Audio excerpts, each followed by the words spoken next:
Want to come forward? All right, thank you, everybody. Welcome. We'll go on the record now for work session. Today is 10/31/2024. Happy Halloween. We're on the record from 12:10 to 12:40. Yes, 1 minute early. Depends on which clock you look at. We're here to discuss AM 858-2024 Executive Appointment Confirmation Hearing, Melinda Kohlhaas, Municipal Engineer. We'll start with introductions, starting with Mr. Presverdia. Cameron Presverdia. Mark Littlefield. Karen Braga. Scott Myers. Anna Brawley. Christopher Constant on the phone. Mr. Salt. Here. Thank you. Mr. Rivera. Present. All right. We have Ms. Wint Pearson, Municipal Manager, Melinda Kohlhaas. Ms. Wint Pearson.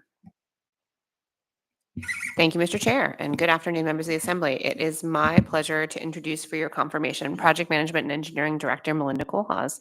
Ms. Kohlhaas has been with the department since 2008 and is currently serving as its acting director. Ms. Kohlhaas is a registered professional civil engineer who earned her Bachelor's of Science in Civil Engineering from the University of Washington. She brings over 30 years of experience in project management, engineering, and administration to her role. She has dedicated her career to improving civil infrastructure in Alaska, including managing projects in transportation, stormwater management, and public utilities, and engineering designs, including civil site plans, structural plans, stormwater systems, water treatment plants, and utility systems. In her current role directing PM&E, she manages 29 employees and their workloads and coordinates closely with internal and external partners, including municipal manager, other departments, and the state. She is efficiency and solutions oriented while keeping over $150 million worth of projects on track. From delivering on capital projects to serving on the AMAT's Technical Advisory Committee to protecting water quality in the community, we have nothing but confidence in Ms. Kohlhaas' ability to keep her department delivering excellence, and we recommend her for confirmation in the role of Project Management and Engineering Director. Thank you. Ms. Kohlhaas. Okay, thank you for that introduction, Ms. Wint Pearson. And I'm delighted to be here, excited for this appointment. I just want to first off express gratitude and appreciation to our Mayor LaFrance for this appointment and for her trust in me to perform the role as municipal engineer. And it also is the PM&E director as well. Also, I want to express thank you and appreciation to, as I've said before, Ms. Wint Pearson and our executives, Mr. Wilbur and Mr. Kohlhaas, for lending their support in this appointment process. I have some opening remarks prepared, and with those, I want to just first touch on the responsibilities of the Department of Project Management and Engineering, and then follow on with what motivates me to enter into this career and perform this role. So with that, the overview of PM&E responsibilities.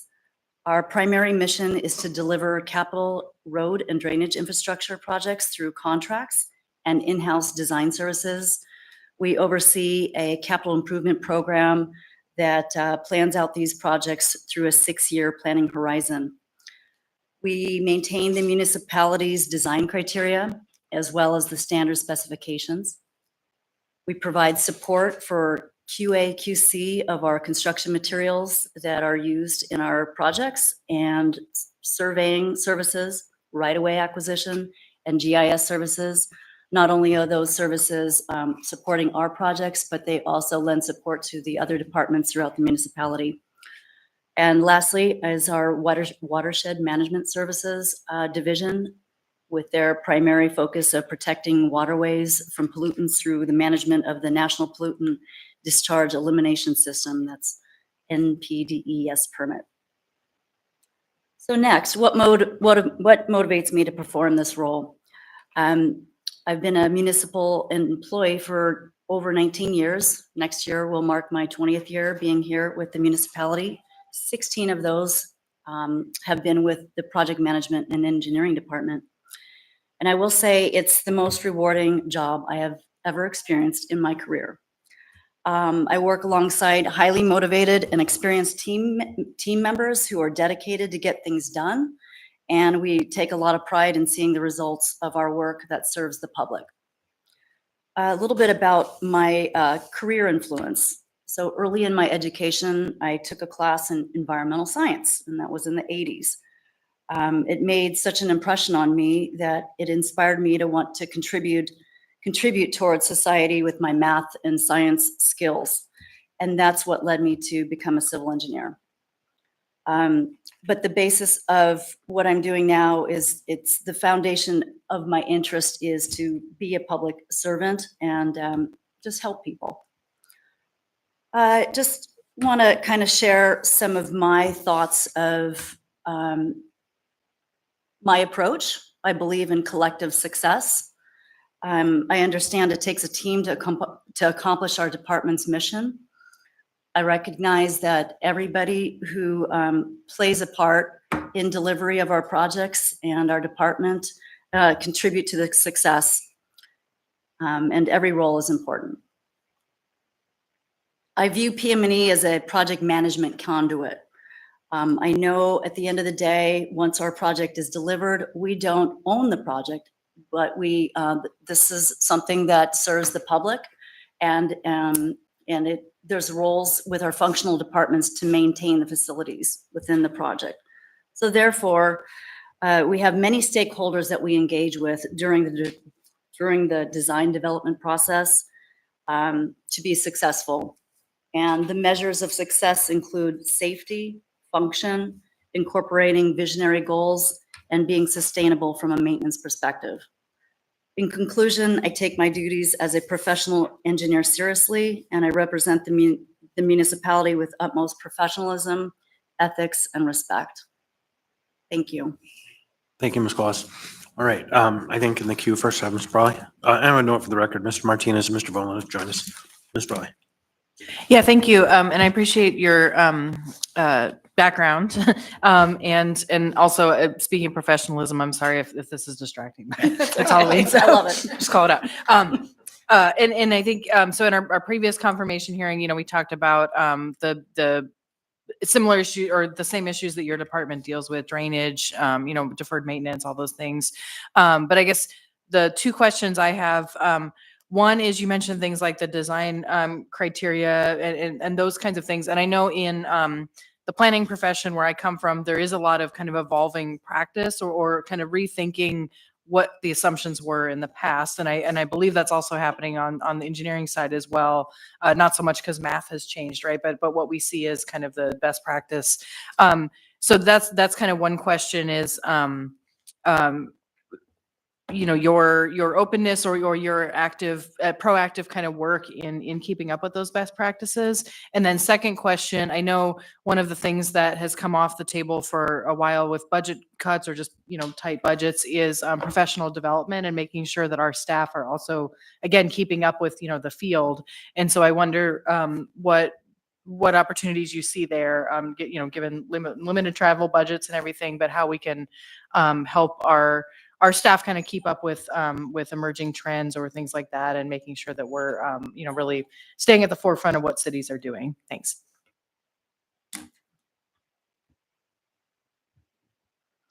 Through the chair, thank you for the question, Member Brawley. Some of the things that I've been really promoting over the past couple of years for staff is to take advantage of the really fabulous training that DOT is hosting with the T4 training. That, some of the coursework that we've participated in is Federal Process 101. Some of the things that we're looking forward to in our future is learning more of how to administer projects using the federal process, including the NEPA process, whether that's CADX or, EA, but making sure that there's opportunities to use and use the mechanism of a federal funding opportunity so that we can augment our capital program beyond just the bond dollars. So that's something that I'm looking forward to continuing encouraging with our staff members. I also look forward to just training through ITE forums. They offer a lot of national expertise on different share modes and different practices that we could look forward to implementing in our road corridors. Thanks. And then just one other question Sorry, I lost it. Maybe I can just be back in the queue. All right, thank you. So I have a question then, Mr. Presverdia. My question is, so you're listed as municipal engineer, serving as project management engineering director. What's the difference between those two roles? Like, what are we confirming? What is pre-existing? What's the difference? Chair Constant. So there's primary duties, managing and leading the department. So for our delivery and of our main mission, as the municipal engineer role, that's somebody who is helping oversee the development and updates to our design criteria manual. It's also when we have variance requests come in that depart from our code or our design criteria, looking at those requests and looking at the justification to decide if we are amenable to move forward with it. I think those are some of the primary different duties. So in some ways, it's a parallel position to the building official. It's kind of got some duties of the department, and then this is kind of I'm not sure, I'm trying to grasp it, but go ahead, Becky. Yeah, through the chair, if I might, it is somewhat analogous, right? It's a position that you could take this a structure of having them be two different positions. You could take the structure of having them be one position. Part of this is the confounding factor of what's actually in code, and that's something we're going to try to do a little bit of cleanup on in the organization ordinance, because you look at the list of, the list of executive positions that are actually in the title are not the current titles that we use for many municipal executive positions. There's a bunch of positions hanging out in there that don't exist anymore. So part of it is that there isn't, the director role isn't actually just in the code right now. The municipal engineer code title is in there, but it is also somewhat analogous to the decision about whether the building official and the development services director are one person or two people. I think you're right to draw that parallel. And in this case, you'll remain the project management engineering director and the municipal engineer, which kind of have those two different functions, but okay, so I just want to be sure I'm understanding what we're being asked to do here. Okay, thank you. So Mr. Presverdia. Thanks. One of my questions was similar. I was trying to figure out how this all fit together. Who was in this position prior to you? Through the chair, Member Perez Verdia, it was actually Kent Kohlhaas. Okay. Mhm. And so, do you, as a new municipal engineer, how will your approach to leading this department be different than the previous person in this role? Through the chair, Member Perez Verdia, I think there's just a lot of consistency in what we do. Our focus is delivering projects. We're always looking at maybe some different workflows and some different opportunities. Some of the things that we are really going to focus on is seeking other grant opportunities. That's what will allow us to build more and get more done. So one of the things that we are looking at, even on our state grant requests, instead of all of the projects showing that in a column of grant, one thing is we're going to be a little bit more strategic of when to name the individual project for a grant. I noticed in the past administration, when folks were going down to Juneau, they're like, okay, there's a list of 200 things. Just give us the top 10. What can we maybe be more successful if we generate persuasion or interest or convince people that these are the things that we want to fund. We were very pleased to see $9 million come our way from the 2024 grant, the final list. But if I could point to one thing, that's one thing that, and I don't think it's because of a person change, it's just we're in an era where we need to get things done. We're going to try a lot of new things. If there's a grant agency in the municipality, in the mayor's office, collaborating with them, that's something that we're doing. I think the other thing that we're focusing on is really just learning what opportunities are through AMATs. The fact that we have success currently with leveraging our bond dollars to unleash so much federal dollars to be able to improve our road corridors, that's a real positive. Yeah. So I think that's a reflection of, in the past, we've been doing it. Yes, we're doing it now, and we'll continue to do that. And thank you. I ask it partly because when the mayor has expressed one of her priorities is good government, good governance, and wanting to think about how we can continue to improve the work that we're doing. Just one last question. What is your current vacancy rate? Do you have positions you're trying to fill? To the chair, yes, we do. So we have currently 24 people, including myself, and one of those persons is in an acting role for the fill-in position for the project management role. We will be seeking 5 new personnel, and that's the PM position. I'm successful here, and 2 to 3 design engineers and another realty officer. Okay, thank you very much. All right, Ms. Brawley, Mr. Boland, myself. Thank you. I thought of my other question. And I very much appreciate your comments on prioritizing projects, especially what we ask the state. So very happy to continue working with you and others on that one.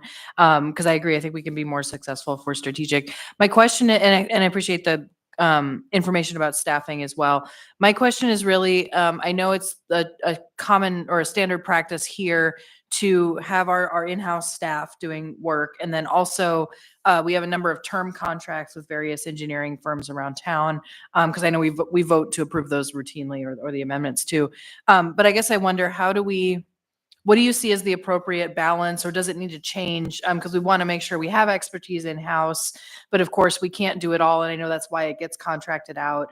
But I would not want to see us move into a posture where we're just basically contracting out all of that professional expertise for something that we need. So I wonder if you can comment on if you think it's the right mix right now, and if not, then what how you would look to deal with that moving forward.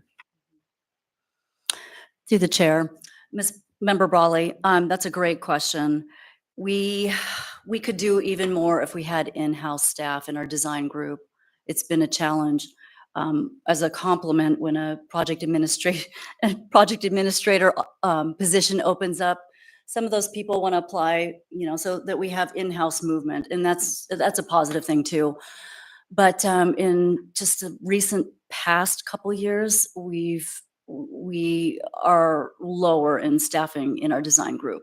I will share the success that we have achieved by being very efficient in our delivery of a project. An example is 100th Avenue. When we got the funding, we designed it in-house. We built it maybe the year thereafter, and no more calls from the traveling public saying, when is this going to get done? So that's a really shining example of what we can do with in-house. We use those term contracts to, they can either do smaller jobs, or they can supplement the staff and the particular expertise that we don't have in-house to help our in-house staff designs. So for example, electrical engineering is one where we don't have an electrical engineer to do the in-house design, and that's why we have these extra term contracts to enable us to perform the work. I am hoping with some of the different salary structures and the mayor's commitment to making that a priority, that we will have a healthier work group to continue with the very efficient work that comes out of our in-house design group. Yeah, and thank you for your quick work on 100th last summer. All right, Mr. Vaughn. Thank you. Thank you for being here, Melinda, and for your history of service to the municipality. The experience that you bring, I'm very excited about. I am encouraged to hear that you want to explore new ideas and bring a fresh perspective. I guess I would love to hear your perspective on 2 different things that I think my colleagues and my recent interest in. Number one, the capital improvement plan, CIP, how different projects get prioritized. and what does that rubric look like? Recently, the Assembly has been having conversations, or at least a few of my colleagues, about housing density, or what are issues of equity? How are those considered in that plan? And so, would love to hear you talk a little bit about that. I know that I think Ms. Ward Waller has been working on some of those issues too.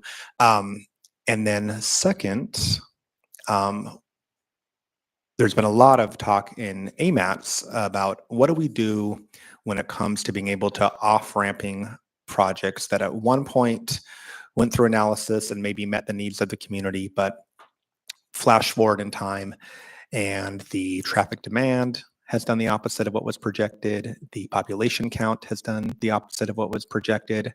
How do we work effectively with our state partners or on our own local projects to change course when needed?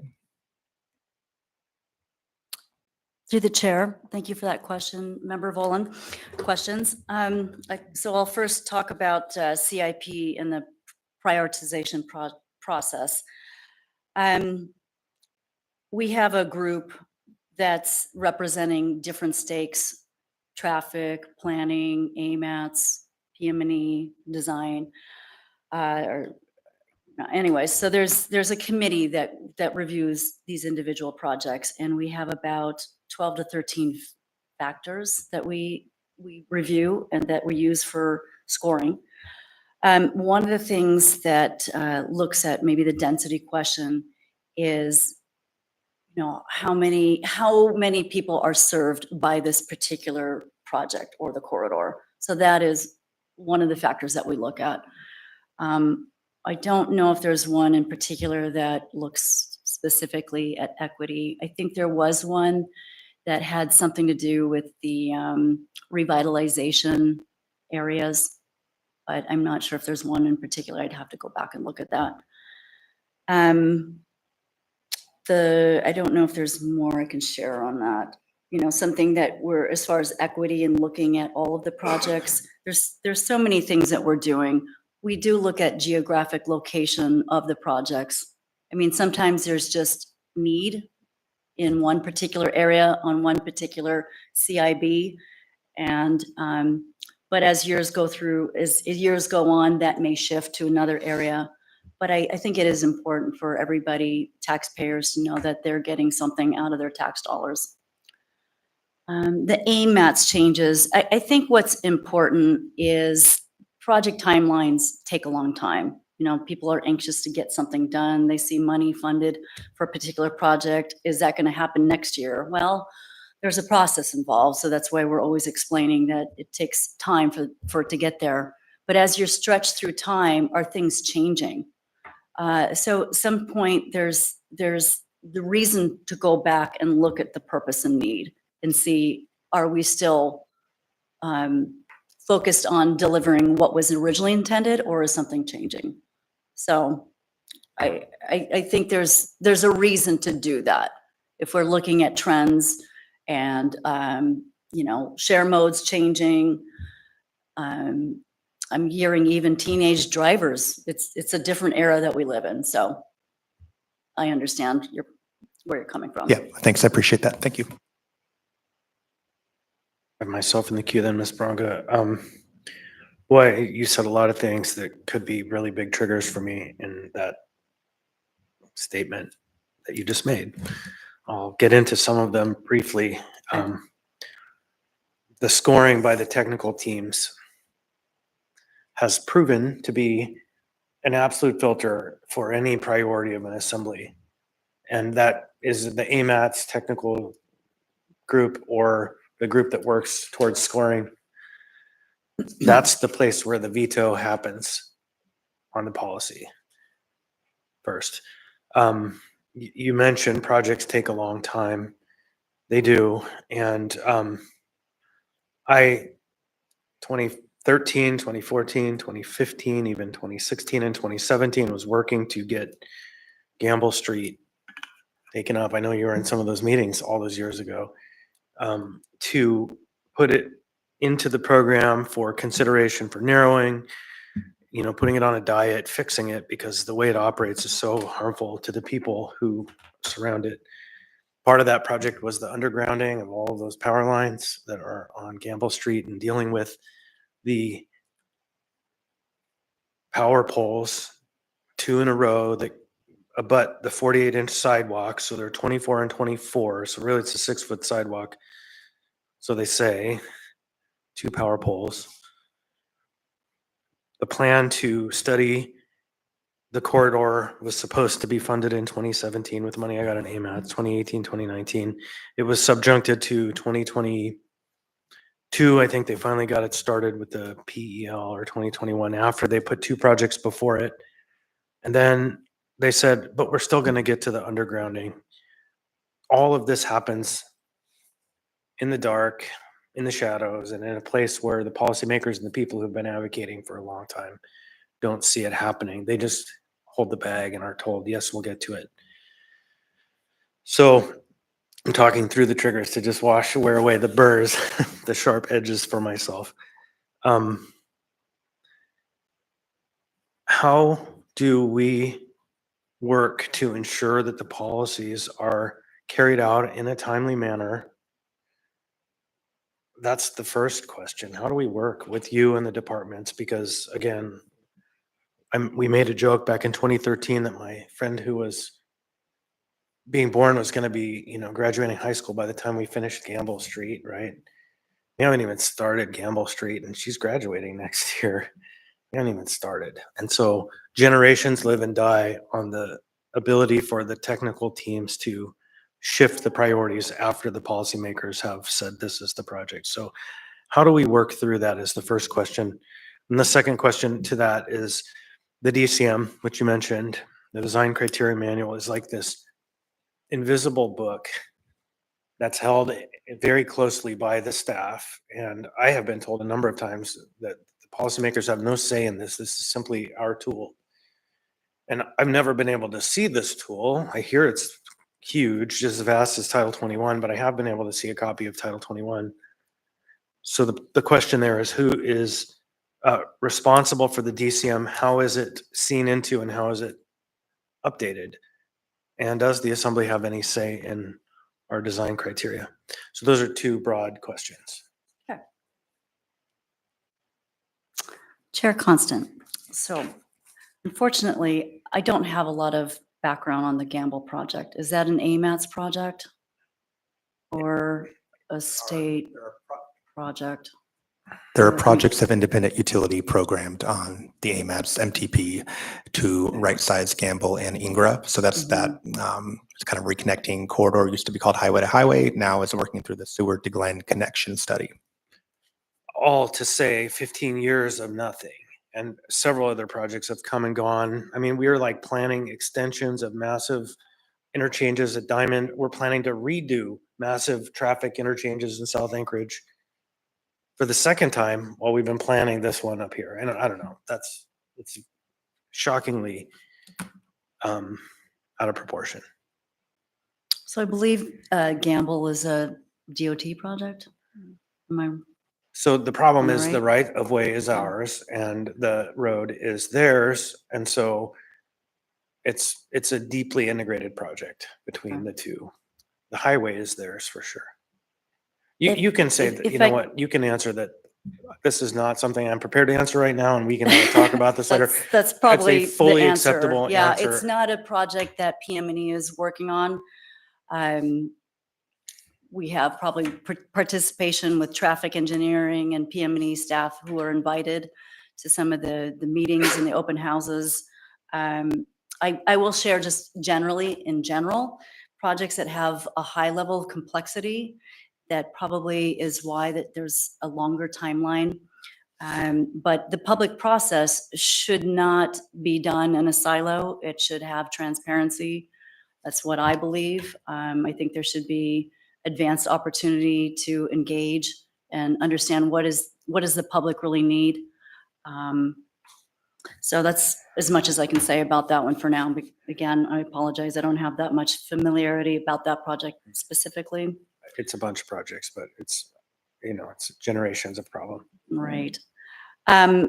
as far as the DCM and the transparency, the design criteria manual, along with all of our other publications, are available on the PM&E homepage through the muni.org website. And it has it by chapter. I will share that we're excited about launching our approach on the new updated chapters. So one thing that we will be doing is looking at other opportunities of planning activities that are underway. So for example, if you have a trail, a robust public process for the trail update and the planning activities for trails, we're going to be working alongside and interacting with the public. And there's an opportunity for members to participate in those planning efforts to help inform what's the new update. So that's part of an opportunity to look forward to in the future. Yeah, I would love as much of a pain as it is a printed copy, point in time, ability to see it, ability to touch it, ability to understand. Like have a Title 21 that's that thick and it's micro print. You need a magnifying glass to read. It just feels like there's an invisible process that happens, and it is at the nexus of many challenges. Ms. Bronga. Thank you, Chair. I appreciate you telling me or informing me what CIPP means. So there's so many acronyms, and I appreciate you taking the time to get me straight on stuff. And I feel like you always give a very good example of what you're going to do next on something that I call with concerns on. The one thing that I'm a little curious about, that there's a project that I've conversed with you about, that's a ADA compliance issue. And I saw the little man and woman in my neighborhood again on their e-bikes going, I thought the fence was going to get fixed. So, what is the process if there's something that is blocking people that have handicapping conditions from accessing a gate? Because it seems like there should be a faster process than what we're doing here. But maybe we could take it offline too, but I just thought that was curious, and it's been long. Through the chair, Member Bronga, that project is underway. Some of the things that we have to do is getting all of the entitlements correct. So when we looked at where is the easements that would allow pedestrian use across two private properties, there was actually an easement, but it's not where people are using it. So therefore, we're going back through our right-of-way acquisition team and establishing the new easements so that we can move forward and ask those property owners if they're amenable to signing off on that easement. So that's the next step. My hope is to get that complete so that we can build it in 25. You're welcome. Other questions? Okay, so we're at the edge of our time. Thank you, Ms. Kohlhaas. We'll be taking up this question, I think, on Wednesday, but I'm not sure. Yeah, it's Wednesday, the clerk nods. So there's no other questions. We'll be adjourned and we'll be back on the record in about 7 minutes. Thank you all for your time.